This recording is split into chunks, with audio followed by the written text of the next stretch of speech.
Today on the Doctor's Kitchen podcast recipe, we have Christie Watson, who is a best-selling author, a nurse with over 20 years of experience, and one of her most amazing books, one of which she's written 3, is called The Language of Kindness. It is absolutely amazing. I highly recommend it. I made her an aubergine curry with tons of spices, super easy to make. You're gonna absolutely love this recipe, and you can listen to the rest of the podcast down the link below and at thedoctorskitchen.com as well.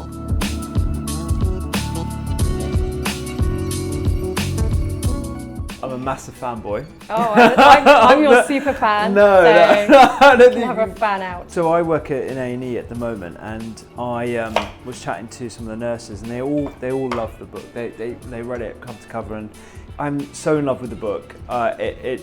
It's thoughtful, it's thought-provoking. You were really bold in some of the areas that we'll get into a bit later. So you said that you don't have any dietaries and you like spicy food. So I thought, okay, fine, I'll make you a curry. But then I realised it's 9:30 in the morning and I'm making you a curry. But you don't mind that. I love that. So I'm making you an aubergine and lentil curry. We've got fennel seeds, some fenugreek seeds, black mustard seeds, and some cumin as well. Some garam masala, tomato puree here, and this is canned tomatoes, coriander. These are some lentils that I've just got from a can, but you can make them yourself just by cooking them for about 20 minutes or so. And then this aubergine, all I've done is cube them and then roasted them dry with no oil. Oh, really? Just to sort of dry them out for 20 minutes in a hot oven, and that's it. We're going to start off with the holy trio: ginger, garlic and onion. After having read your book, I feel like I know so much about you and your background and how you grew up and stuff, but just for the listening audience that perhaps haven't come across you before, which is very hard not to because you're a Sunday Times Bestselling author and you're incredible, give us an introduction into you and how you started. I didn't ever want to be a nurse. I was one of those really precocious, flighty teenagers who went through every career idea known to man. Yeah. I wanted to be a jazz trumpeter, an astronomer, a lawyer, a dentist at one stage. I even went to agricultural school actually to become a farmer. Yeah. Because I was really interested in, I suppose, animals and farms, even though I grew up on a council estate in Stevenage. I'd never even been to a farm kind of thing. The only animals I'd seen were pigeons. So I had this romantic... How do you think about the farming then? I think I just romanticise and fantasise or? About everything. So I imagined sitting in the sunshine and eating cheese and pickle sandwiches, and that must be what farming is like, right? So I went off to agricultural college and found out it really is not like that at all. Yeah. So I left within 2 weeks. I think my parents by that point were so exasperated with me. They'd bought me some quite expensive farming stuff, like rubber-soled boots and stuff like that. Really? Yeah, that I begged them for because I said, this is it. This is my final decision. I was definitely going to be a farmer. It's super expensive wellies and stuff. Super expensive coats, super expensive wellies. So when I left farming after 2 weeks, I think they were just so tired of me. Yeah. And I was tired of myself. And I just sort of fell into nursing. I didn't have anything to do, so I went to volunteer. And for the first time ever, I was around these nurses. Yeah. And I just remember being in total awe of what they were doing. Yeah. And my dad actually laughed out loud when I said, I think I'm going to be a nurse. Really? Yeah, I just don't think he could picture me being a nurse at all. So I went off to nursing school at 17. And I pretty much loved it straight away. I did find out during my first week that I'm scared of the sight of blood, which is not ideal. I remember that in your book. Yeah. So I fainted when I had a blood test, which is, again, but I was so determined by then that this career would stick.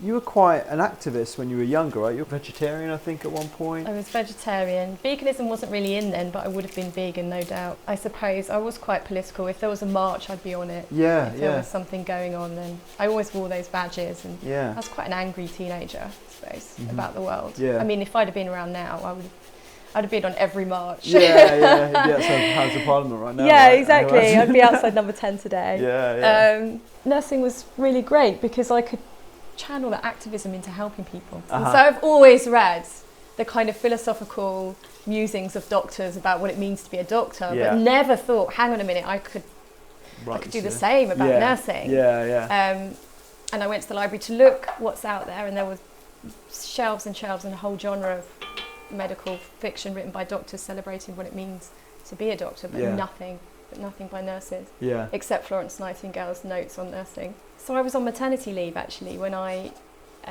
started writing, and I was really bored.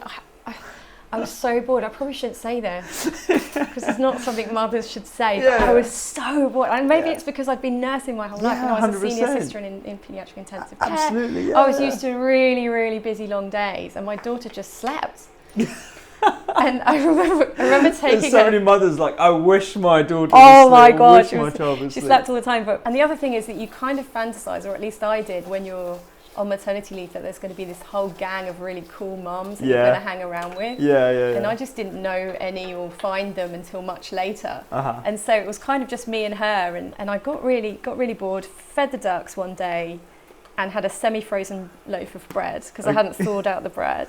And I remember just throwing this bread in the duck pond, and it hit a duck. Oh God.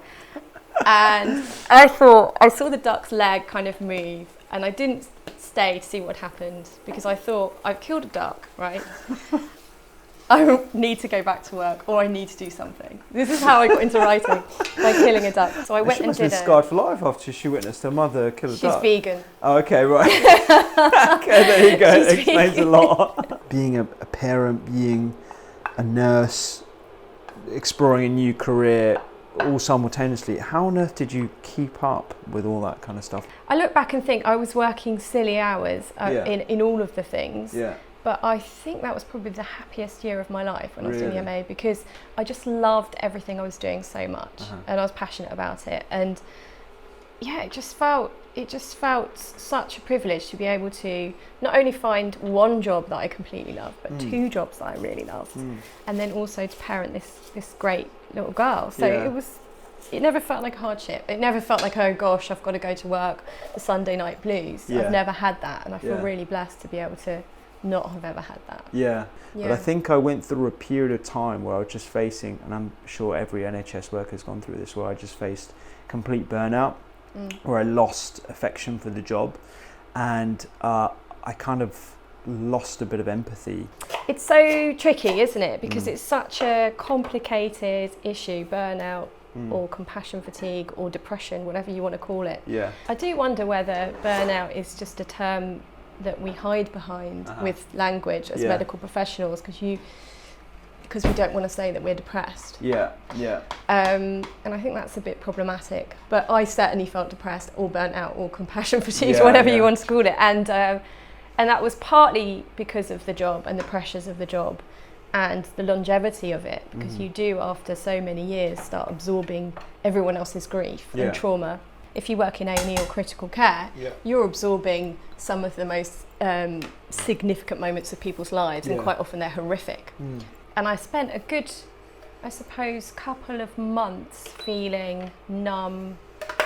I remember being unable to cry, which is really worrying. Really? Wow, This little girl that I was looking after, I've called her Charlotte in the book, and everyone's got different names. Well, she had 3 nurses to look after she was that sick. So she was probably the sickest kid I've ever looked after. She had meningococcal sepsis, and she had a pH of 6.8 or something. I mean, everything was incompatible with life. We didn't think she'd have any chance of survival whatsoever. And actually, she lost her limbs, but she did survive. And she came back into the hospital sometime later on prosthetic limbs with her mum, and was back, just a normal young child who was laughing and smiling and full of life and full of joy. And I remember thinking at that time, this is for me the thing that prevents or protects me from burnout. It's those moments when you think people's will to survive at all costs, particularly children, I think they've got this incredible capacity to head to survival no matter what, and find joy no matter what. And I sort of, she helped me recover.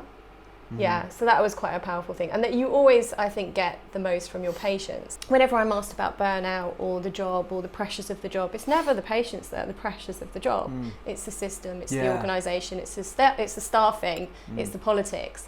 But it's never the patients. The patients are the ones that actually help keep you going, I think. The way the system is run is the most frustrating thing about the NHS, and the thing that gives me the most anxiety about it as well.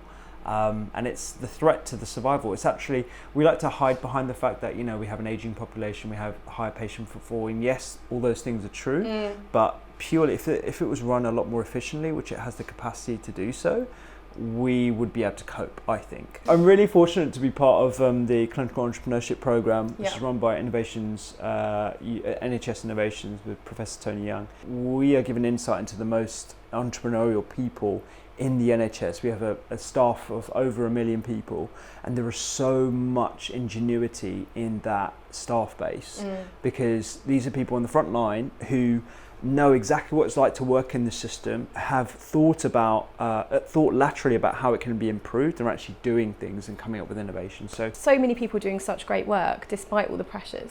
And she was working in a homeless hostel. She was a parish nurse in Dundee, working in a homeless hostel, and spent the day with her. And she was described to me as the kindest nurse in Britain. Really? And I totally agree. I just fell in love with her straight away. Because those people, she just, this was a room full of people who had all kinds of issues. Some of them had bounced in and out of prison, some of them were on remands, everyone had substance abuse issues, they had long-term mental health problems, and she just put the karaoke on, said if you have time, if you're busy judging these people, you don't have time to love them. And she really did love them. But what she'd done in an innovation way is she had made a street map of Dundee, and she'd given them an actual physical map and shown the times and the points where they could get dental treatment, where they could get food, where they could get the lunch, whatever it was. This hostel will accept you at night on this night, and it was just a map, and it had made so much difference to these people's lives. And I think it's that kind of marriage of accepting it's not just all medications and interventions and surgery and all that kind of stuff. There is a huge underside to the NHS that is the reason why we're getting people better. It's kindness. Yeah, I think so. And this smells amazing, by the way. It smells so good. My eyes have stopped watering now, so don't say anything sad, because I'll look mean. The medical model that we've lived by for so long and revered, it's not cutting it. We know that, right? Because people come in with problems that technology and drugs, not always, but mostly, particularly in primary care, they're coming in with problems that technology and drugs are not going to be able to help at all. Absolutely. And people are suffering with political anxiety, all kinds of mental and physical health problems. They've got so many comorbidities.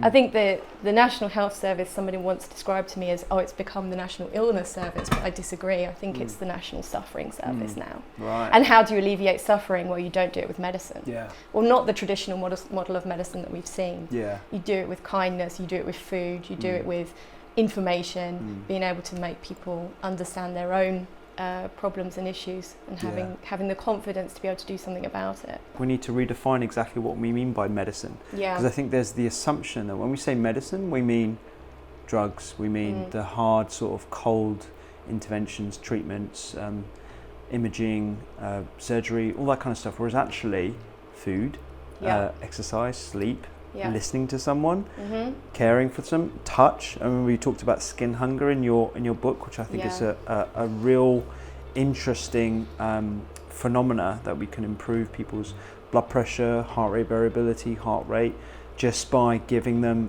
physical touch.